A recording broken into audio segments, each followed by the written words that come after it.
Salve, galera, beleza? Tudo bem com vocês? Bom, pessoal, nesse vídeo eu vou falar para vocês algumas coisas que eu fiz para que o Big Linux e o Unity funcionasse perfeitamente aqui para mim no meu setup sem me atrapalhar no dia a dia, beleza? Eu desenvolvi algumas ferramentas para poder resolver alguns bugs que o Linux apresenta no meu PC. Não são todas as distros, mas a grande maioria delas com o Unity e algumas até com o X11 apresentam esses bugs e é isso que eu vou mostrar para vocês depois da nossa vinheta.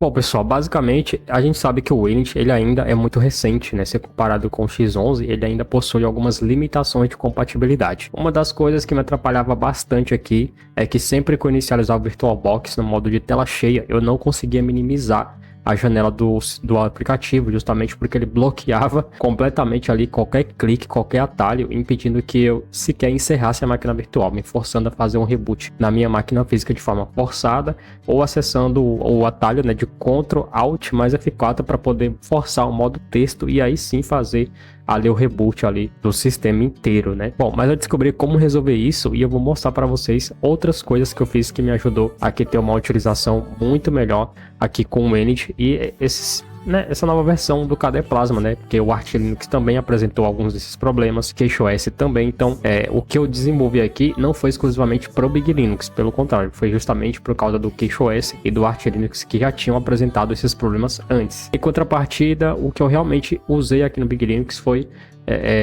o meu app de teclado e o app de fix do VBox, né? Que é para corrigir esse bug que eu falei para vocês com relação ao Unity, tá bom? Bom, então aqui no desktop eu vou inicializar o VirtualBox e vou inicializar aqui a minha máquina virtual do Windows 11. Ele vai pedir para eu trocar, né? E aqui, pessoal, eu já quero adiantar para vocês qual era esse bug. O que acontece? Todas as vezes que eu tentava minimizar, por exemplo, se eu clicasse aqui, ó, minimizar, ele já bloqueava, ele não me deixava fazer isso. Então eu desenvolvi uma ferramenta bem simples, pessoal, que resolveu esse problema para mim, que é o Fix VBox.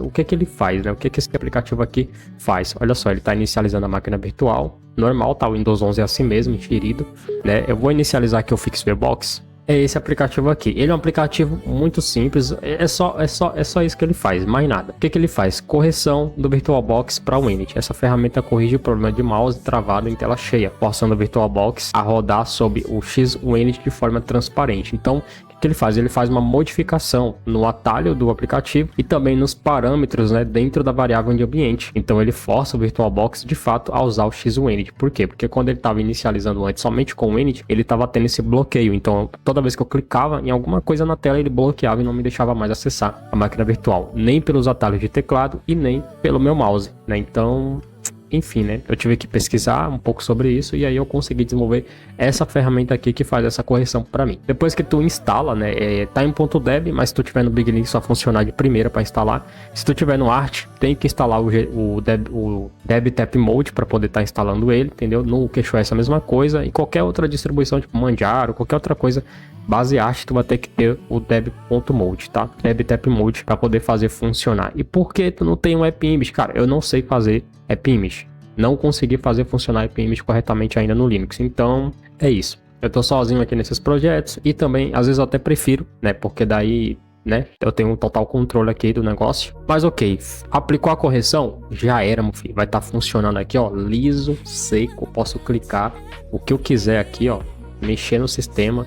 Posso fazer login, posso botar para funcionar as coisas aqui, ó, como por exemplo, verificar a atualização, que eu vou colocar agora aqui. Cara, o Windows aqui no Linux, ele funciona muito bem, cara. É quase como se fosse uma máquina, quase como se fosse um PC de verdade. Isso porque eu tô sem GPU. O dia que eu pegar uma GPU, cara, com certeza isso aqui vai mudar da água pro vinho, beleza? Porque querendo ou não, eu já tenho um bom processador para rodar o Windows. Então, quando eu botar GPU, a coisa vai ficar ainda melhor. Então aqui eu posso trabalhar no sistema, posso mexer, fazer o que eu quiser. Se eu quiser tirar do modo tela cheia, ó, agora eu posso tirar do modo tela cheia. Posso voltar para o modo tela cheia sem problema nenhum, sem ter esse bloqueio, sem ter esse impacto aí na usabilidade, sem ficar me atrapalhando, enchendo o saco. Esse foi um dos bugs que eu tive que aprender a corrigir a partir do QueixOS e consequentemente no Arch Linux e agora no Big Linux, né?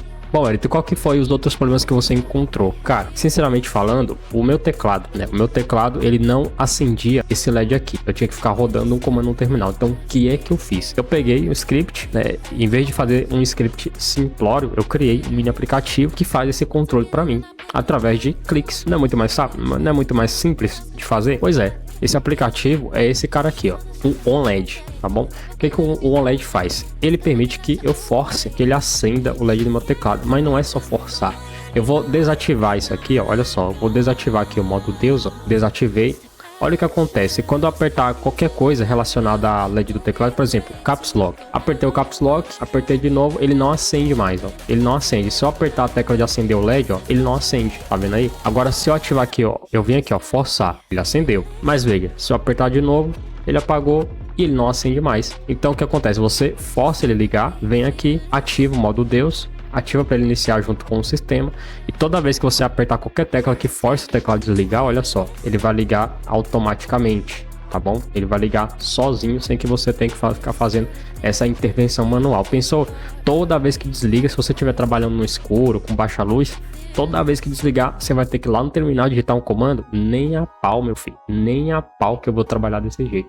Então peguei e desenvolvi esse app aqui que resolve isso para mim. E existem, cara, outras coisas que você pode observar antes de migrar para Linux, né? Então, para quem tá com Enid, essas são as principais mudanças que eu fiz e que funcionou aqui para mim. Talvez você também sofra com esses problemas. Se você roda VM, roda VirtualBox, talvez você sofra com isso. Então, tá aqui 2 aplicativos que podem te ajudar a resolver. Aliás, no meu Discord tem algumas pessoas que já baixaram esses aplicativos e testaram e gostaram, estão funcionando, conseguiu resolver o problema de outras pessoas, que é ótimo. É isso que eu quero, é resolver o problema de todo mundo que conseguir resolver, beleza? Vou fazer ali as aplicações, as soluções. Recentemente eu descobri alguns problemas aí relacionados a Kdenlive, também consegui resolver, outras pessoas conseguiram resolver.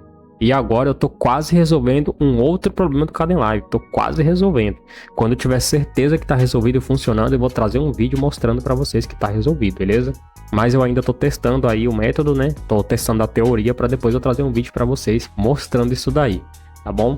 E eu tenho aqui algumas dicas, pessoal, também para quem quer jogar. Pessoal, é o seguinte, o que você precisa para jogar no Linux? O que você precisa para ter o Enid X11 funcionando bonitinho, seus jogos, suas aplicações? Para o sistema, isso aqui que eu mostrei, eu acredito que já vai selecionar grande parte dos seus problemas, tá bom? Isso aqui já vai adiantar um lado. Agora, para você que quer jogar, cara, a primeira coisa que você tem que saber para você jogar no Linux, você precisa de uma coisa. Uma coisa é o principal, é a especificação principal que todo PC que precisa, né, rodar jogos tem que ter para poder jogar com Linux. VUCA. Pessoal, eu tenho alguns contatos no off, não vou ficar aqui mencionando o nome nem nada, mas cara, eu tenho um contato em específico que ele é teimoso, né? Ele quer rodar jogos no Linux sem ter VUCA, né? E aí ele fica brigando com as distros, por quê? Porque não tem VUCA, então para ele nenhum Linux presta. Cara, você não pode fazer esse tipo de comparação. VUCA é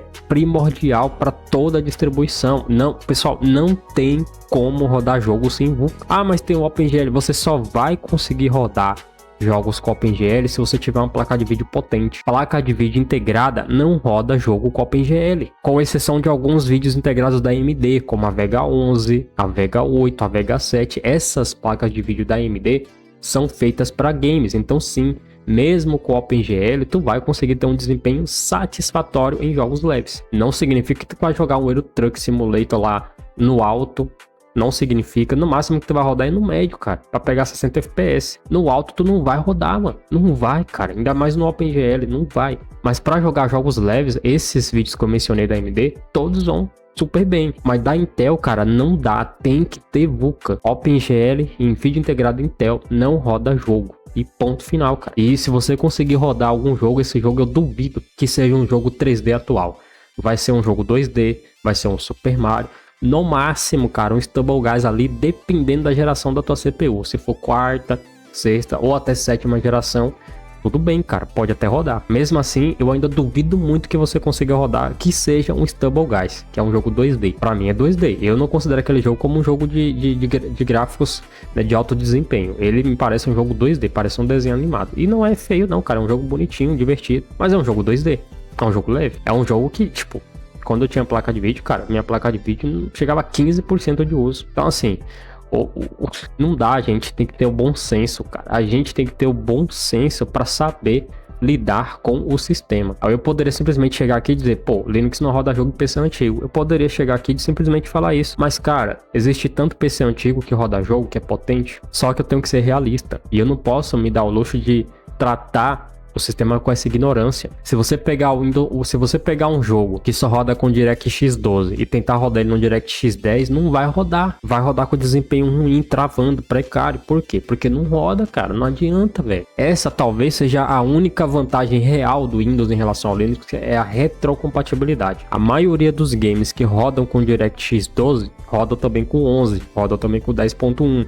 É o mínimo necessário para a pessoa conseguir rodar. Então, não é só uma questão técnica, não é só uma limitação do próprio sistema, do kernel, nada disso. Existe também uma questão de bom senso. Quando você vai montar um PC, se você vai montar para jogar, você vai ter que... Hoje em dia, se você quer jogar com Linux, você vai ter que olhar isso. Se você vai jogar com Windows, você vai se preocupar mais com a geração da GPU do que qualquer outra coisa. Porque em termos de processador, cara, um PC de entrada hoje, vamos pegar gerações antigas. Porque tem muita gente usando o Xeon. Porque o Xeon, mesmo sendo o socket 1155, né, 1150, mesmo sendo esses sockets mais antigos, ele tem um desempenho bruto muito bom. Então, o que faz a diferença nesses kits? GPU. A GPU é quem dita a regra final, cara. É ela quem vai rodar o Vulkan, o DirectX, o OpenGL. É ela quem vai, de fato, executar o gráfico do game. O processador vai fazer o quê? Instruir. Ele vai instruir. Ele vai receber instruções e mandar de volta. Então a gente tem que entender isso, cara. Não basta você instalar o jogo e querer que rode. Não é assim que funciona hoje em dia. Se você quer jogar com Linux, você tem que entender a primeira coisa, né? A primeira coisa necessária para você conseguir de fato pelo menos rodar o game é você ter Vulkan e uma placa de vídeo compatível com o que tu quer rodar. Ponto final. Ponto final. De resto, cara, i7 de segunda, de terceira, quarta, quinta, sexta, sétima, oitava geração para cima, qualquer um desses processadores que tem um clock acima de 3.1 GHz, 8 núcleos, tende a rodar vários games, cara. Games pesados até. Vão rodar. Só que você tem que ter o bom senso de entender que sem Vulkan quase nada vai funcionar bem. Sem Vulkan, cara, esquece. Tem placas de vídeo que não conseguem nem rodar vídeo direito. Por quê? Porque não tem codec. Aí, por que no Windows funciona melhor? Porque o Windows trabalha com o drive diferente. O SDK, o famoso codificador via hardware, não é via software. O FFmpeg é um codificador via software. Ah, mas como que funciona H264 e H265? Sim, é aceleração por hardware. Mas é diferente, não trabalha no nível da GPU, é uma camada acima, entendeu? É quase como se fosse um Proton. Agora quando tu vai pro Windows, não, o Windows ele consegue trabalhar no nível mais baixo do hardware por causa do drive. E para vídeo, a única vantagem de verdade é que o Windows dá suporte nativo ao H.264 e ao H.265. Então, GPUs da série HD3000, HD2500, que são mais antigas da Intel, elas dão suporte ao H.264. Nem dá suporte ao H.265, mas o H.264 eles dão suporte. Aí o que? O YouTube dá suporte. É isso que faz o YouTube rodar bem nessas GPUs mais antigas. Porque se não fosse isso, cara, nem mesmo o Windows rodaria vídeo em 1080p nesses GPUs aí. Imagina o cara querer jogar no hardware desse, cara. Não tem condição, velho. Não tem condição. Tem que ter bom senso. Antes de sair falando, né, que o sistema simplesmente não roda alguma coisa, primeiro você tem que entender as limitações do seu PC. Se eu disser para você, gente, o Linux no meu PC não funciona isso, é porque eu já testei.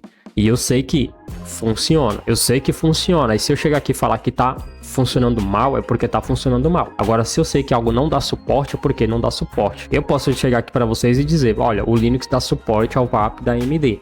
O AMF, que é o codec de codificação de vídeo da AMD para Linux. E realmente, a partir da RX 570, 560, 550, ela dá suporte, cara, normal. Agora, se eu disser para você que tá funcionando mal, é porque eu também tenho um parâmetro para afirmar isso. E porque eu já tenho vários vídeos e testes aqui no canal. Fiz live, fiz vídeos, fiz análises comparativos, tudo comparando a diferença entre o Windows e Linux. E sim, cara, o Mesa Drive, principalmente os atuais, não consegue extrair uma boa codificação de placas da série Polaris da AMD. A partir da 550, a 550, sabe qual é a arquitetura da RX 550? É a GCN, se eu não tiver enganado, é GCN. Aí vem Polaris 10, 560, 570, perdão, 570, 580, 590. A Polaris 20 é a 580, a 580. Deixa eu confirmar aqui, Pera aí, deixa eu pegar aqui. Tava no Gemini mesmo. Eu vou para list para mim as GPUs da AMD da série Polaris até a última, que seria Polaris 30, e as séries de entrada, que seria a partir da RX 550. Olha só. Porque, pessoal, o que acontece? A gente tem que entender essa questão da arquitetura, tá? A arquitetura, ela é um negócio incrível, mas também complicado. Então a gente tem aqui, ó, entrada custo-benefício, tá bom? Então a partir da RX, da Radeon, né, 460, é Polaris 11. Incrível, né? Polaris 11. Por que ela é Polaris 11? Porque elas vieram depois da Polaris 10, tá bom? Cara, ele fez explicação. Eu não quero explicação, cara. Eu falei lista. Eu disse lista, da mais básica até a RX. Pronto. Aí ele entendeu, né? Que eu não quero explicação nenhuma. Então aqui, ó. Entrada básica, Polaris 12. Aí tu tem. Essa daqui nem chegou no Brasil, né? RX 540. RX Radeon 550 e 550X, que tinha 512 Stream Processors, né? E 640, respectivamente. Tem a Radeon RX 640, que eu acho que nem chegou aqui. É uma renomeação da RX 550X, né? Que nem chegou aqui. E tu tem as intermediárias, tá? Essas aqui, as intermediárias, seria o quê? A partir da 560. Aí tu tem a RX 560D, que é uma versão capada, com 896 Stream Processors. A RX 470, inclusive, essa RX 460, ela é superior à RX 550. Eu falo porque eu tive, beleza? A minha tinha 896 Stream Processors. Plaquinha top. E tu tem uma um pouco melhor, que é a 560, que o padrão era 1024 Stream Processors. Aí tu vem as intermediárias, as Polaris 10 e as Polaris 20. Aí tu começa a vir para 560 XT, RX 470, modelo com contagem de núcleo similar RX 580. Aqui placas para Full HD da época, tá? Aí tu vai ter a Radeon RX 480 2048 SP, chip de RX 570 renomeado para o mercado asiático. É isso. Não é o RX não é o RX 580 verdadeira. Ela foi renomeada para ser vendida lá fora, né? Enfim. Aí tu tem RX 470, RX 570 e 570X, a RX 480, que também era uma baita de uma placa, chegava muito próximo da 580 normal, né? E tu tem a 580 padrão. Tu tem as versões de 4 e 8 GB e a 590, que é a edição especial baseada na RX 580 com clock levemente reduzido. Então tu tinha essa linha de GPU. Essa linha de GPU aqui, pessoal, todas essas não tem um bom codec. Agora eu vou colocar aqui, ó, list apenas os codecs suportados por cada uma delas, sem explicações. Toda vez que tu pergunta, ele quer dar aula. Eu não quero, só quero saber aquilo. Devia implementar esse contexto na IA, né? Para só responder o que você perguntou. Só.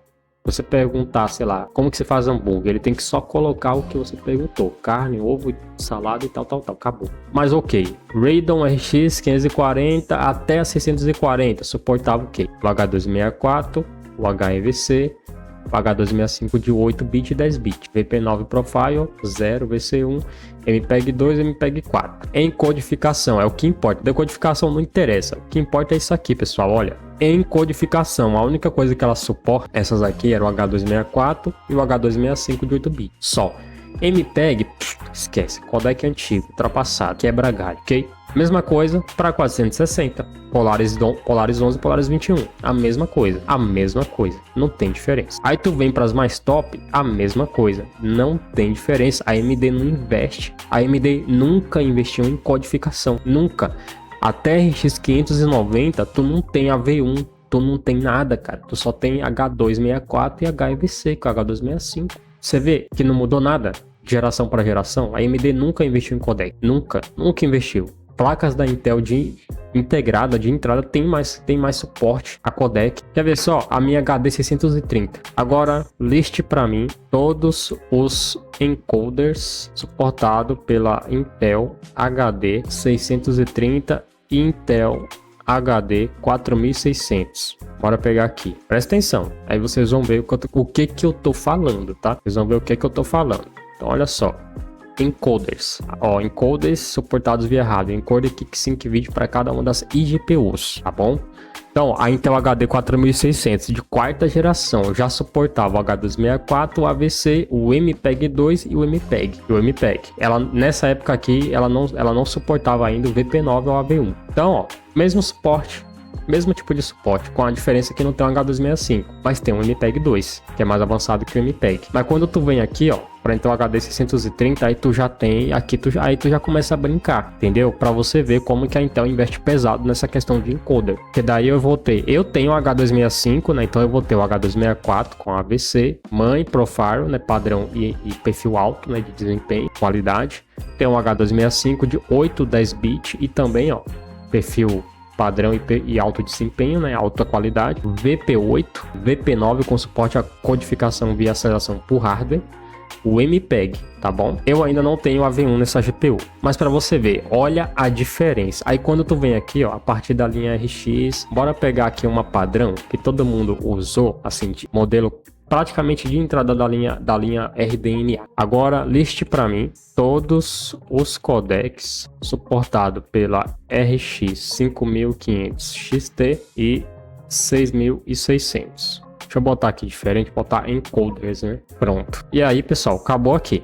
Ok? Acabou aqui pra gente encerrar o vídeo. Esquece a NVIDIA, que NVIDIA, a partir da GTX 650, todas têm NVENC. Da série GTX, RTX e por aí vai. Todas têm NVENC. Acho que até a 1030 tem uma versão mais antiga do NVENC.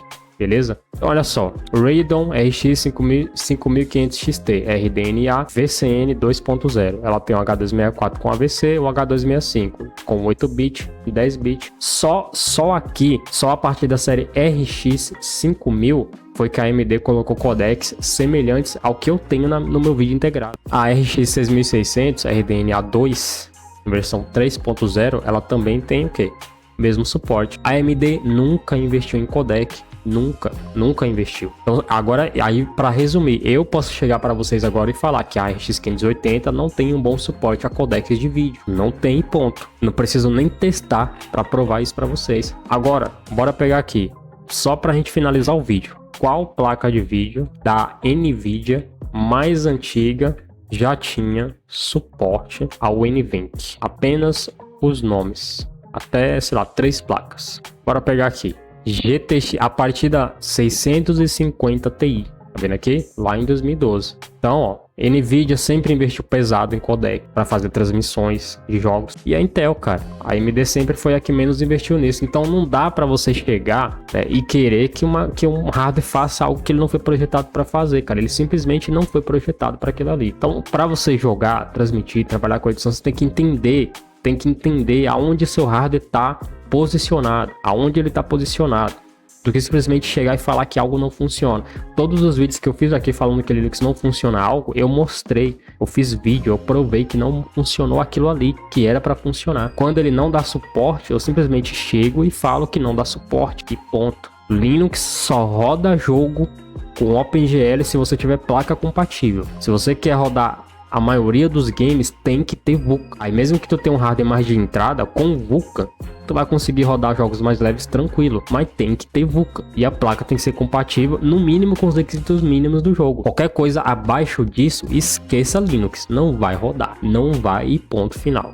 Fechou, pessoal? Vou encerrar o vídeo para não ficar muito estendido, muito longo. Eu acredito que já ficou longo até demais, né? Mas é isso que eu queria passar para vocês nesse vídeo. Um bate-papo meio aleatório, mas eu espero que vocês tenham entendido, né? Então é assim que eu faço meu Unity funcionar bem, meu X11 funcionar bem, meu sistema funcionar bem. E cara, essa dica aqui, dessa questão de jogos, é porque eu vejo muitas pessoas questionarem isso, cara. E como eu falei, eu tenho alguns contatos no off que estão questionando isso, né? Um em específico, que eu não vou mencionar o nome. Mas esse vídeo aqui eu vou até fazer questão de mandar para ele esse vídeo. Mas tem que entender isso. Se não entender isso, Não adianta, não tem discussão. Não roda jogo no Linux se não tiver VUCA. E a placa de vídeo tem a obrigação de ser requisito mínimo do jogo. Ponto final. Ela tem que ser requisito mínimo do jogo. Por que eu não abro o Bootstrap no meu PC? Tem gente que fala, baixa lá o gráfico pro mínimo, a resolução pro mínimo, que você pega 60 FPS. Mano, minha placa não tá no requisito mínimo do jogo. Rodar pra mim é resolução nativa 60 FPS, sem precisar baixar o gráfico. Pra mim é Ultra 60 resolução nativa. Menos que isso, eu nem perco meu tempo abrindo o jogo. Nem a pau. Meu PC roda Stumbleguns, com live, com tudo. Mas só o fato de eu saber que vai trabalhar no limite, eu não vou abrir o jogo, meu amigo. Há 7 meses sem abrir um jogo nesse PC.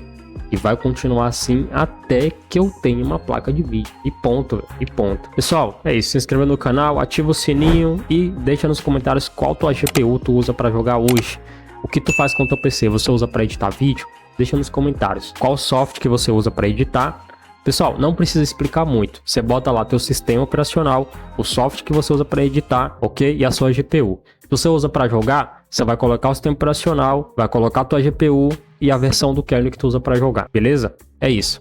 Faz isso que depois eu vou fazer um vídeo trazendo esses comentários e comentando sobre cada uma dessas especificações e até onde elas estão posicionadas ali no mercado de jogos. Fechou? Ou no mercado de edição de vídeo no caso. Mas é isso. Forte abraço, valeu e até o próximo vídeo.